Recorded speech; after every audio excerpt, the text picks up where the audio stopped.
નમસ્તે વિદ્યાર્થી મિત્રો, આપ સર્વે વિદ્યાર્થી મિત્રોનું એન્ટાયર સ્ટડી ચેનલ પર સ્વાગત છે.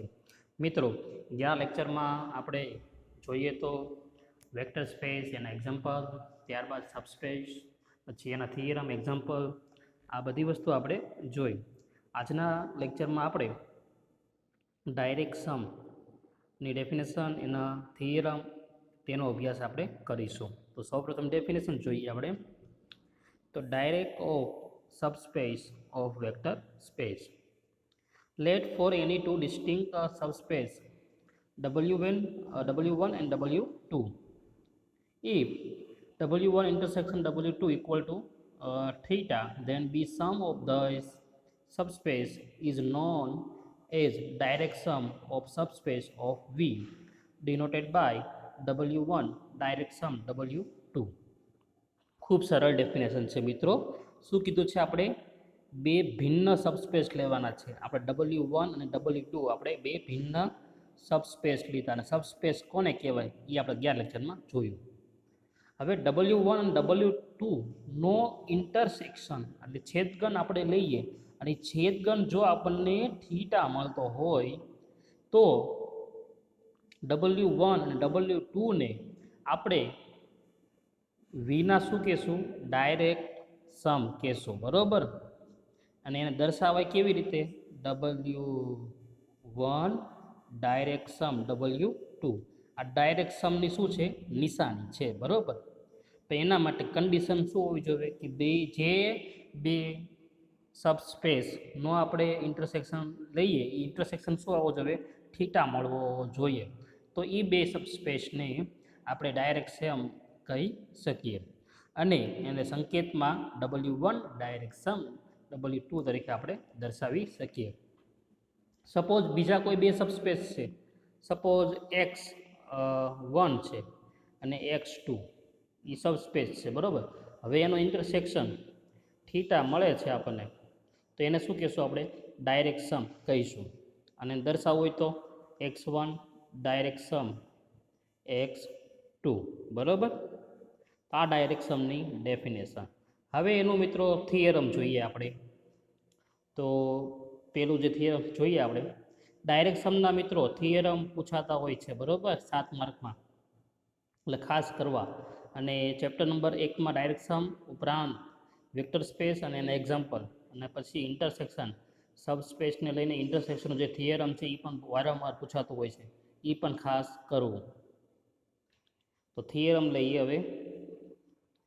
If W1 and W2 are subspace of a vector space V, then prove that W1 plus W2 is also subspace of V.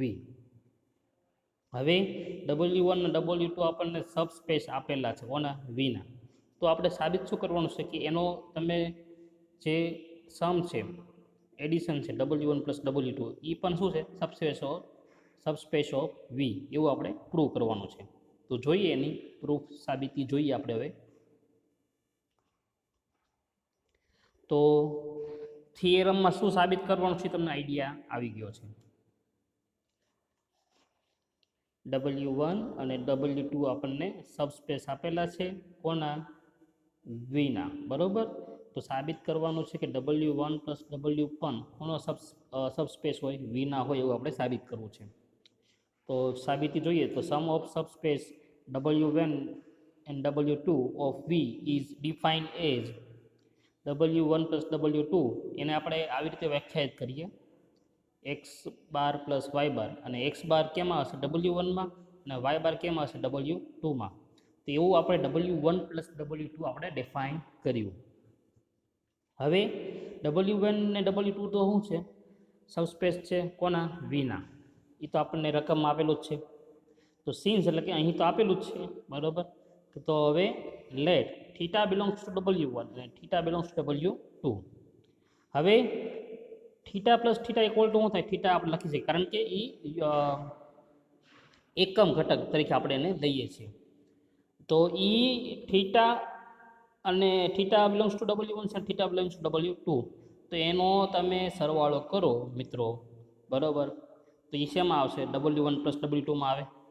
પરંતુ W1 પ્લસ W2 તેથી ખાલી ગણ નથી એવું આપણે કહી શકીએ, બરાબર. એટલે કે તેથી W1 plus W2 does not equal to Y. શા માટે ભાઈ? કારણ કે આપણને થીટા મળે છે, કંઈક તો ઘટક મળે છે આપણને, બરાબર. હવે આગળ વધીએ.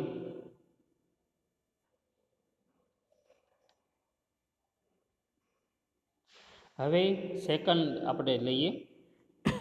આમાં સાબિત બીજું કંઈ ન કરવાનું મિત્રો, જે સબ સ્પેસની જે પ્રોપર્ટીઝ 3 છે એ રીતે આપણે સાબિત કરીએ છીએ, બરાબર. અને ડેફિનેશન ખાસ તમારે કરવાની લિનિયરમાં, લિનિયર અલ્જિબ્રામાં બધાની ડેફિનેશન ખાસ કરજો, કારણ કે ડેફિનેશન ઉપર તે એક્ઝામ્પલ ને થિયરમ રહેલા છે. ડેફિનેશન પાવરફુલ હશે તો કંઈ વાંધો આવશે નહીં. તો સેકન્ડ જોઈએ હવે. Let W bar prime belongs to W1 plus W2 એ આપણે સપોઝ કર્યું. હવે ધેર એક્ઝિસ્ટ એટલે કે W1 બારનો prime belongs to W1 and W2 બાર અને કોમા W2 બારનો પ્રાઇમ બિલોંગ્સ ટુ W2 હોય, બરાબર. તો સચ ડેટ એટલે કે જ્યાં, તો શું કહી શકીએ આપણે? W બાર ઇક્વલ ટુ W1 બાર પ્લસ W2 બાર કહી શકીએ. એઝ ઇટ ઇઝ કોના માટે કહી શકીએ? W બાર પ્રાઇમ માટે. તો W બાર પ્રાઇમ માટે લખવું હોય તો શું લખાય? W bar prime equal to W1 bar prime plus W2 bar prime. Okay. હવે મિત્રો આપણે W બાર અને W બાર પ્રાઇમનો એડિશન કરીએ આપણે, બરાબર. તો W બાર એટલે શું છે? આ મેં લખ્યું છે પ્લસ એમનમ W બાર પ્રાઇમ અહીંયા શું છે એ મેં લખેલો છે, બરાબર. હવે આપણે ગોઠવણ કરીએ કે W1 અને W1 બાર ડેશ એને આગળ આપણે કાઉન્સમાં લઈ લીધા. એવી રીતે W2 અને W2 પ્રાઇમને કાઉન્સમાં લઈ લીધા. અને એ પાછું શેમાં આવેલા છે? W1 પ્લસ W2માં આવેલા છે. તો ધેરફોર આનો હવે આ W1 પ્લસ W2માં હોય તો આ પણ કેમાં હોય? W1 પ્લસ W2માં હોય. ઓકે. તો આ સેકન્ડ પ્રોપર્ટી. હવે એની પછી third property, let alpha belongs to R scalar લીધો અને એક વેક્ટર એટલે કે W bar belongs to W1 plus W2 for W1 bar belongs to W1 છે અને W2 બાર બિલોંગ્સ ટુ W2 છે. બહાર કરવાનું કારણ કે વેક્ટરમાં આપણે લઈએ છીએ એટલા માટે. હવે ધેર એક્ઝિસ્ટ આનું અસ્તિત્વ હોય, બરાબર, કે W બાર equal two W1 plus W2 બાર હોય મિત્રો, બરાબર. તો શું કહી શકાય? નાવ આલ્ફા ડોટ W બાર. ઓકે. તો alpha as it is W બાર એટલે શું કહેવાય? W1 બાર પ્લસ W2 બાર. અહીંયા જો લખેલું જ છે, બરાબર, ઇક્વલ ટુ. હવે આ આલ્ફાનું અંદર લઈ જાઓ એટલે શું થશે? આલ્ફા W1 બાર પ્લસ આલ્ફા W2 બાર. તો આ પણ કેમાં આવે છે? W1 પ્લસ W2માં. તો ફાઇનલી થર્ડ પ્રોપર્ટી પણ પ્રૂવ કરી. તો ફાઇનલી આપણે શું કહી શકીએ મિત્રો? કે W1 plus W2 is a subspace of V એવું આપણે કહી શકીએ, બરાબર. તો અહીંયા આપણું થિયરમ અહીંયા પૂર્ણ થાય છે. તો મિત્રો હવે એની જેવું તે પછીનું જે થિયરમ છે, બરાબર, તો તમને આવડી જશે. હવે એક એક્ઝામ્પલ હું તમને કરાવું એટલે વધારે સબસ્પેસ વિશે ખ્યાલ આવે.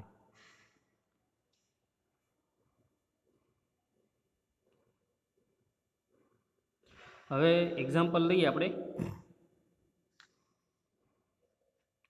Late V equal to R cube એટલે કે જે આપણને વેક્ટર આપેલો છે એ R ક્યુબ એટલે કે 3Dમાં આપણને આપેલો છે, એટલે કે એમાં X, Y અને Z યામ હશે, બરાબર.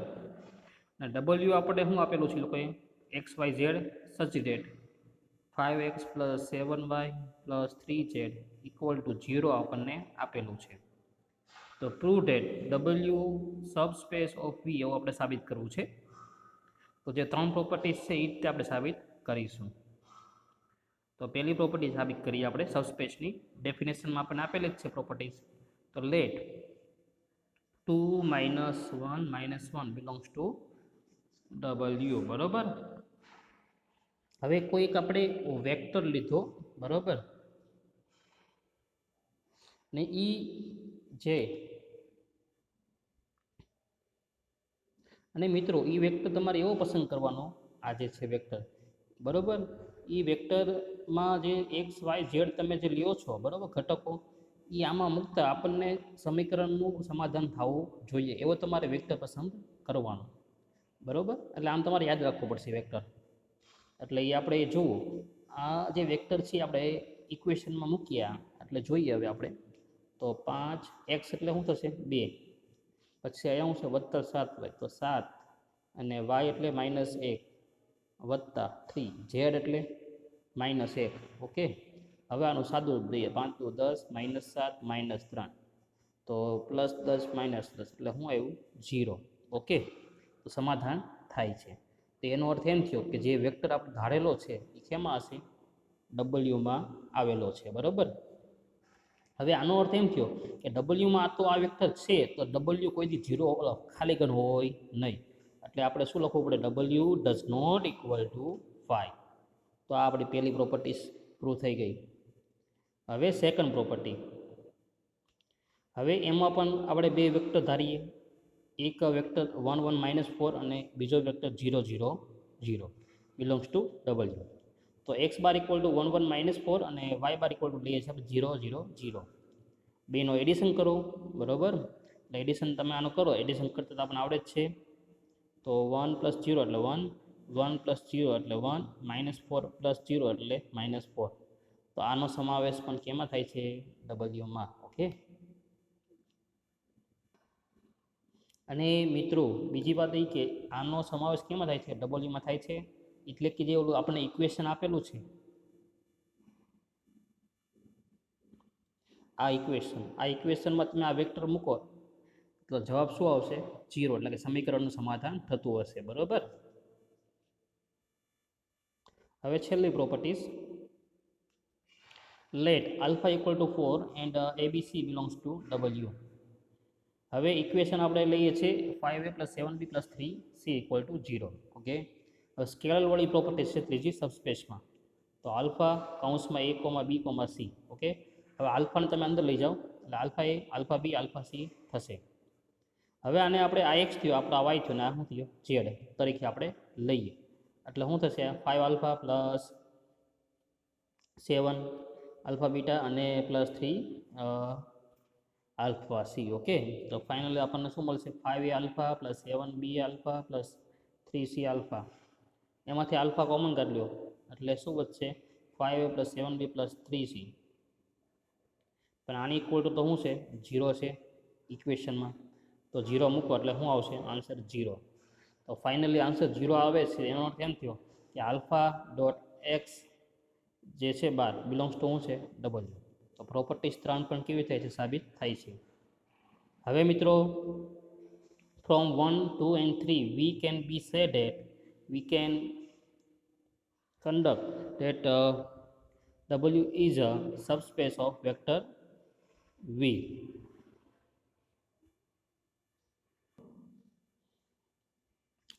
અથવા તમે એવું પણ લખી શકો મિત્રો કે from 1 2 and 3 we can say that W is subspace of vector V.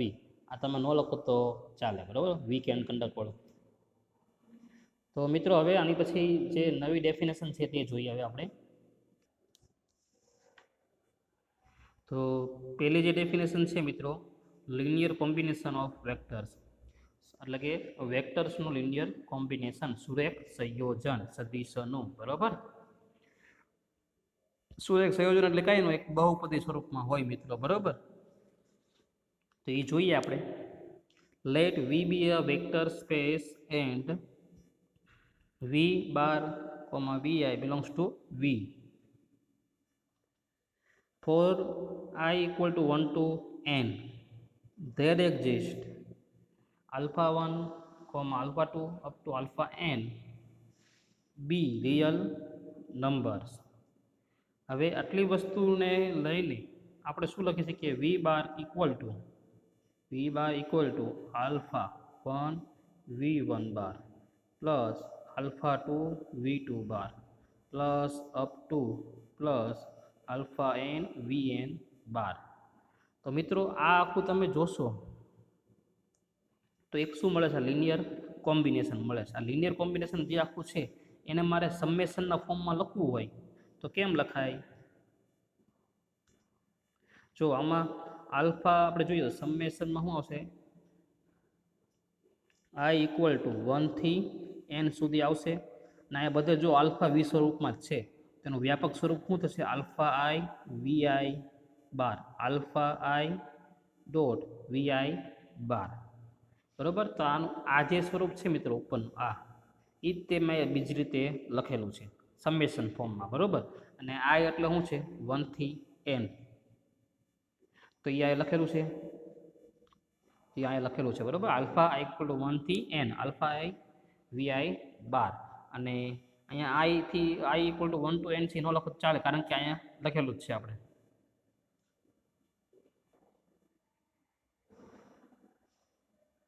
હવે મિત્રો vector V bar in terms of VI from V for I equal to 1 to શું હશે?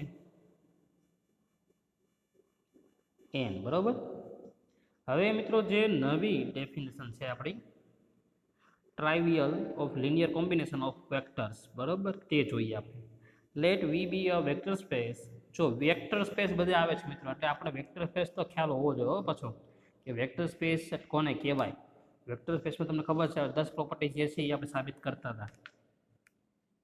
તો let V be a vector space and V I belongs to V for I એટલે 1 to n હશે. there exist alpha 1 alpha 2 up to alpha n be a real numbers such that theta equal to alpha 1 v1 alpha 2 v2 up to alpha n vn. એને આપણે summation ફોર્મમાં લખવું હોય તો I equal to 1 to n alpha I vi બાર. જે હમણાં linear કોમ્બિનેશનની જે definition જોઈએ આપણે એ જ છે, આમાં નવું કંઈ છે નહીં. તો is said to be trivial linear combination of vector. બરાબર? લિનિયર કોમ્બિનેશન અને trivial linear combination of vector ની ડેફિનેશન બહુ સમાન જેવી જ છે. બરાબર? હવે મિત્રો જે ડેફિનેશન આવે છે એ બહુ અગત્યની છે આપણા માટે, કારણ કે આની ઉપરથી આપણને આગળના ટોપિક આની ઉપર આધાર રાખ્યા છે બધા. એટલે વેક્ટર સ્પેસ ઓકે એ ખ્યાલ આવવો જોઈએ. પછી હવે જે આ ડેફિનેશન છે લિનિયરલી ઇન્ડિપેન્ડન્ટ, લિનિયરલી ઇન્ડિપેન્ડન્ટ, એને આપણે ટૂંકમાં લિનિયરનો એલ અને ઇન્ડિપેન્ડન્ટનો આઈ, એટલે એને ટૂંકમાં આપણે એલ આઈ તરીકે આપણે લખીએ છીએ. એવી રીતે લિનિયરલી ડિપેન્ડન્ટ, એટલે એને લિનિયરનો એલ અને ડિપેન્ડન્ટનો ડી, એટલે એને આપણે એલ ડી તરીકે આપણે લખીએ છીએ. હવે મિત્રો આ લિનિયરલી ઇન્ડિપેન્ડન્ટ અને લિનિયરલી ડિપેન્ડન્ટ આ લિનિયર એલ્જેબ્રામાં આગળ એનો ખૂબ જ ઉપયોગ હોય છે. ટૂંકમાં થિયરી કન્સેપ્ટનો આ થિયરી કન્સેપ્ટ ખાસ સમજવો જોઈએ. બરાબર? એટલે આગળ આપણે વાંધો આવે નહીં. હવે એલઆઈ અને એલડીના આધાર ઉપર જ તે બેઝિસ જે આપણો નવો ટોપિક આગળ આવશે એ રચાયેલો છે. બરાબર? એટલે બેઝિસના દાખલા ક્યારે આવડશે આપણને મિત્રો? કે એલઆઈ અને એલડી આપણું ક્લિયર હોય તો સૌપ્રથમ આપણે એલઆઈ જોઈએ, પછી એલડી જોઈએ. એટલે ખાસ ધ્યાનપૂર્વક આ સમજજો. બરાબર? તો એલઆઈ આપણે જોઈએ તો let V be a vector space V and V I bar belongs to V. Okay? અને એમાં આઈ એટલે શું છે? 1 to n, તો બધામાં કોમન જ છે. there exist alpha 1 alpha 2 up to alpha n be real number theta. Okay? તો થીટા ઇક્વલ ટુ આપણા લિનિયર કોમ્બિનેશન લઉં છું એક આલ્ફા 1 v1 બાર, બરાબર, પછી alpha 2 v2 bar plus up to alpha n vn બાર. આ તો લિનિયર કોમ્બિનેશનની ડેફિનેશન છે, અગાઉ આપણે આવી ગઈ. આ એલઆઈ માટે આપણે લખવાનું છે લિનિયર કોમ્બિનેશન. હવે આ લિનિયર કોમ્બિનેશન માટે આપણે બીજી રીતે લખવું હોય તો I ઇક્વલ ટુ 1 થી n આલ્ફા i vi બાર. તો if for every alpha I equal to 0 for I equal to 1 to n then vi are called linearly independent vector. બરાબર? જો હવે મિત્રો હું સમજાવું કે આ લિનિયર કોમ્બિનેશન છે, સુરેખ સંયોજન છે. એ સુરેખ સંયોજનમાં આપણને આલ્ફા જેટલા મળતા હોય, આમાં બધા આલ્ફા છે મિત્રો, આલ્ફા 1 આલ્ફા 2, તો આપણને જ્યારે એક્ઝામ્પલમાં શું હશે, આલ્ફાની જગ્યાએ કોઈ પણ સંખ્યા આપી દે, 2 3 4 કોઈ પણ નંબર આપી દેશે આપણને. હવે એ આલ્ફાની કિંમત આપણે જે લિનિયર કોમ્બિનેશન લેશું, આપણે સમીકરણ સરખાવશે, બધું આવશે, એમાં એક્ઝામ્પલ આવશે એટલે વધુ તમને ખ્યાલ આવશે. પણ એમાં આપણને આલ્ફા સ્કેલર જે હોય, આલ્ફા હોય, બીટા, ગામા, જે આપણે ધારેલા હોય, બરાબર. તો આલ્ફા, બીટા, ગામા, રો જે પણ આપણે ધારેલું હોય, બધાનો આન્સર શું આવે? 0 આવે. શું આવે? 0 આવે. તો જ એ જે વેક્ટર આપણને આપેલો હશે, બરાબર, તો એ લિનિયરલી ઇન્ડિપેન્ડન્ટ થાય, નહીતર થાય નહીં. બરાબર, 0 થવું આવશ્યક છે. તો 0 થાય તો એલઆઈ, અને 0 નહીં આવતું હોય તો કઈ થઈ જાય? એલડી થાય. શું થાય? લિનિયરલી ડિપેન્ડન્ટ થાય. બરાબર.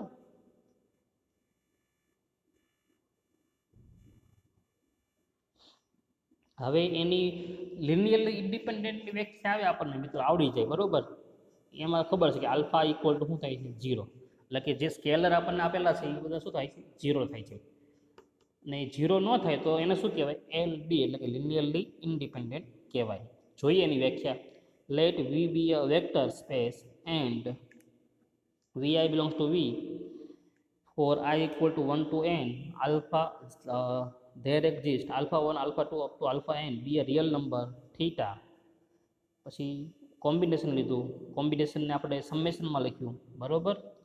If at least one alpha I say alpha does not equal to 0 then vi is called linearly dependent. એટલે જે લિનિયર કોમ્બિનેશન મળે છે મિત્રો, એમાં આલ્ફા એક એવો આલ્ફા કે આપણને મળતો હોય કે એ 0 હશે નહીં. તો એ 0 ન હોય લિનિયર કોમ્બિનેશનમાં, તો એને શું કહેવાય? એલડી. તો હવે હું બેનો ડિફરન્સ તમને સમજાવું, એલઆઈ અને એલડીનો. હવે એલઆઈ માટે જે લિનિયર કોમ્બિનેશન જે આપણને આપેલું છે મિત્રો, બરાબર, એમાં જે આપણે સ્કેલર ધારેલા હશે, આલ્ફા, બીટા, જે આપણે સપોઝ આપણે છે ને આલ્ફા, બીટા, ગામા 3 આપણે સ્કેલર લીધા. બરાબર. તો હવે આલ્ફા, બીટા અને ગામા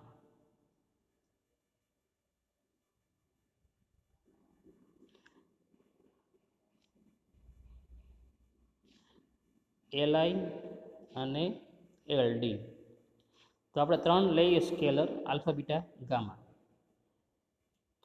તો આલ્ફા બરાબર 0 મળે છે, બીટા બરાબર 0 મળે છે, ગામા બરાબર પણ મળે છે 0. એ ડાયરેક્ટ આવું ન હોય, આપણને કોઈ સમીકરણ આપ્યું હોય દાખલામાં, પછી સમીકરણને સરખાવવાનું, લોપની રીતે ઉકેલવાનું. બરાબર. પછી એમાં આપણે આલ્ફા, બીટા, ગામા 0 મળતા હોય તો એ લિનિયર કોમ્બિનેશન શું કહેશું? એલઆઈ કહેવાય. અને સપોઝ આલ્ફા બરાબર 0 મળે છે, બીટા બરાબર 0 મળે છે, કે ગામા બરાબર 0 મળતું નથી, તો એ લિનિયર કોમ્બિનેશન શું કહેવાય? એલડી, એટલે કે લિનિયરલી ડિપેન્ડન્ટ કહેવાય. બરાબર. ટૂંકમાં કોઈ બધા જ 0 થવા જોઈએ તો એને એલઆઈ કહેવાય. 3માંથી 1 2 3 કે બધા કોઈ પણ એક 0 ન થાય તો એને શું કહેવાય? એલડી. બધા 0 થાય તો એલઆઈ કહેવાય. અને એક મિનિમમ જો એક પણ 0 હોય, 0 ન હોય તો એને એલડી કહેવાય. બરાબર. સપોઝ આલ્ફા બરાબર પણ 0 ન હોય, બીટા બરાબર પણ 0 ન હોય, અને ગામા બરાબર શું હોય? 0 ન હોય, તો એને શું કહેવાય? એલડી કહેવાનું. બરાબર. હવે મિત્રો નવી ડેફિનેશન જોઈએ આપણે, સ્પાન ઓફ સેટ. સ્પાનને આપણે આવી રીતે સ્ક્વેર બ્રેકેટમાં દર્શાવીએ છીએ. બરાબર. તો V bar belongs to span of set. બરાબર. તો let S be any non empty subset of vector V. હવે ડબલ્યુ બરાબર V bar belongs to V such that V bar alpha 1 V 1 bar, alpha 2 V 2 bar, plus alpha 3 V 3 bar, છેલ્લે શું આવશે? Alpha N V N bar. તો આવું એક linear combination હોય. બરાબર. એ આપણે એને ડબલ્યુ કહેતા હોય. તો then W is span of set S. તો એને શું કહેવાશે? ડબલ્યુનો શું કહેવાય? સ્પાન ઓફ સેટ કહેવાય. અને દર્શાવે કેવી રીતે? Denoted by S equal to square કાઉન્સમાં સ્ક્વેર બ્રેકેટમાં એસ. ઇન અધર વર્ડ્સ, બીજા શબ્દોમાં કહીએ, V bar belongs to span set S. Both implies V bar is represented linear combination of vector of S. એ બીજા જે શબ્દોમાં આપણે કીધું છે મિત્રો કે ભાઈ વી બાર શું હોય? સ્પાન હોય, બરાબર, સેટ હોય, સ્પાન ઓફ સેટ હોય.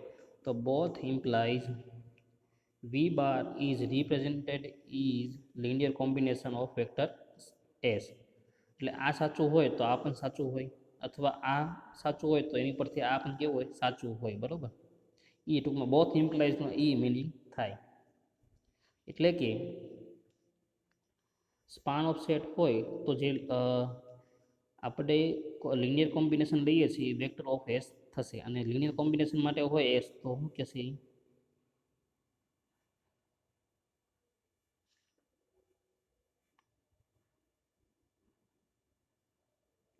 તો જે લિનિયર કોમ્બિનેશન મિત્રો થાય છે, બરાબર, તો એને આપણે શું કહેશું? સ્પાન ઓફ સેટ કહેશું, બરાબર. તો આ થઈ સ્પાન ઓફ સેટની ડેફિનેશન. હવે મિત્રો આપણે નેક્સ્ટ લેક્ચરમાં જ્યારે મળીશું તો હવે થિયરી આપણે અહીંયા અટકાવીએ છીએ, બરાબર. હવે આપણે પ્રેક્ટિકલ ઉપર જઈએ છીએ, બરાબર. એટલે આવતા લેક્ચરથી હવે પ્રેક્ટિકલ આપણે શરૂ કરીશું, બરાબર. કે જે પ્રેક્ટિકલ બાકી છે, આપણે ઘણા પ્રેક્ટિકલ થઈ પણ ગયા છે, બરાબર. જે બાકી છે એ આપણે શરૂ કરીએ, બરાબર. તો નેક્સ્ટ લેક્ચરમાં આપણે પ્રેક્ટિકલથી શરૂઆત કરીએ.